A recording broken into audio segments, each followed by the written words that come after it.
सर्व आदिवासी समाज के पदाधिकारियों ने नक्सलवाद के खात्मे और क्षेत्र के भविष्य को लेकर चर्चा की।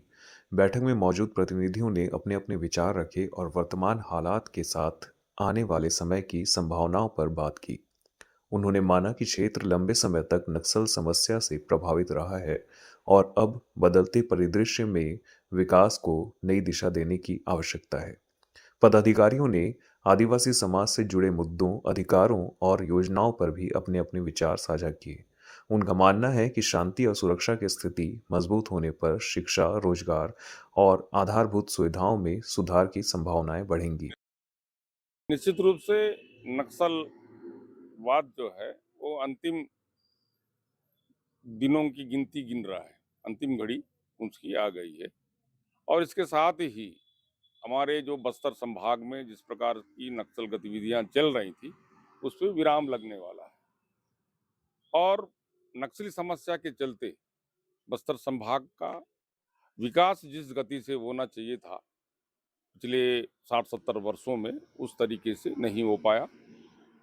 वैसे ही समस्या का समाधान होने लग रहा है, तो ऐसा मुझे भी लगता है कि भी आने वाले समय में हमारा बस्तर संभाग के अंतर्गत सभी जिलों में विकास की गति बढ़ेगी। और विकास के साथ साथ बहुत सारी समस्याएं बुनियादी आदिवासी समाज के सामने है।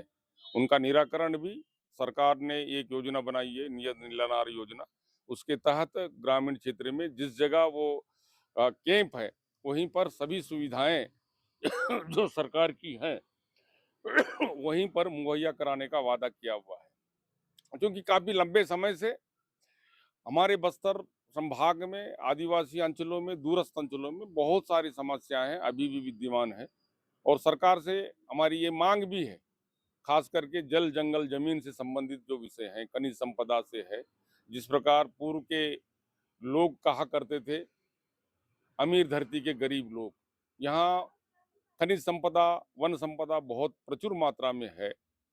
उसका दोहन पांचवी अनुसूची क्षेत्र के हिसाब जो नियम कानून है उसके अनुसार हो, ग्राम सभाओं को मजबूत किया जाए और उस हिसाब से गांव वालों की मांग अनुसार गांव का विकास हो, ऐसी योजनाएं सरकार को बनानी चाहिए ताकि यहाँ के लोग सरकार पे भी विश्वास करें कि भाई सरकार हमारे जो बुनियादी चीजें हैं उसका समाधान करने के लिए कटिबद्ध है और हम जो है खुशहाल हैं। किंतु यहाँ जमीन से संबंधी जो समस्याएं हैं आदिवासी क्षेत्रों में, खास करके किसानों के लिए, वो नामांतरण का प्रकरण हो या फिर ये जंगल जमीन का पट्टा देने का मामला हो, ये बहुत ही अभी वर्तमान में पिछड़ा हुआ है। जंगल जमीन पट्टे के नाम पर काफी हद तक जंगलों को नुकसान जो पहुंचाया जा रहा है उसको रोकने का काम भी सरकार को करना चाहिए ताकि यहाँ का पर्यावरण जो असंतुलन होने की स्थिति पे आ रहा है वो रुक सके। और यहाँ पर पर्यटन की बहुत बड़ी संभावनाएं हैं। जो दूर दूर अंचलों में जो पर्यटन के माध्यम से जो है ना कम्युनिकेशन बढ़ता है, बाहर के लोग यहाँ आते हैं और देख के चले जाते हैं, तो उससे यहाँ के लोगों की आर्थिक स्थिति भी सुधरती है। तो इसीलिए पर्यटन को बढ़ावा देने की दिशा में भी सरकार को महत्वपूर्ण काम को करना चाहिए। और इसके अलावा खास करके जो बुनियादी एकदम चीजें हैं, शिक्षा, यहाँ लगभग अभी वर्तमान में संभाग भर की जो शिक्षा का प्रतिशत है मात्र 54%। 54% को और बढ़ाने की आवश्यकता है। यहाँ पर स्कूल तो खुले हैं किंतु शिक्षकों के अभाव में शिक्षा का स्तर जो है ना बहुत कमजोर है। यदि शिक्षकों की व्यवस्था ठीक ढंग से हो जाए तो बस्तर में आदिवासी बच्चे भी जो है उच्च पदों पर पहुंचने के लिए जो है ना बिल्कुल देरी नहीं करेंगे। तो ऐसा मेरा विश्वास है। सरकार को इन सब बातों को ध्यान में रखते हुए ये विकास कार्य को गति देना चाहिए।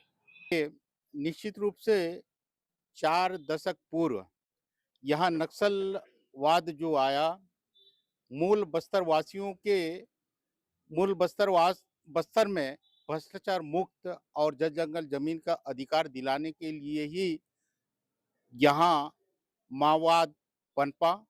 आखिरी में अंत में देखा जाए तो माओवाद के जो विचारधारा से हमारे बस्तर को हमारे मूल बस्तर वासियों को जल जंगल जमीन के साथ में जीवन का भी बलिदान चढ़ाना पड़ा और कष्टमय रहा।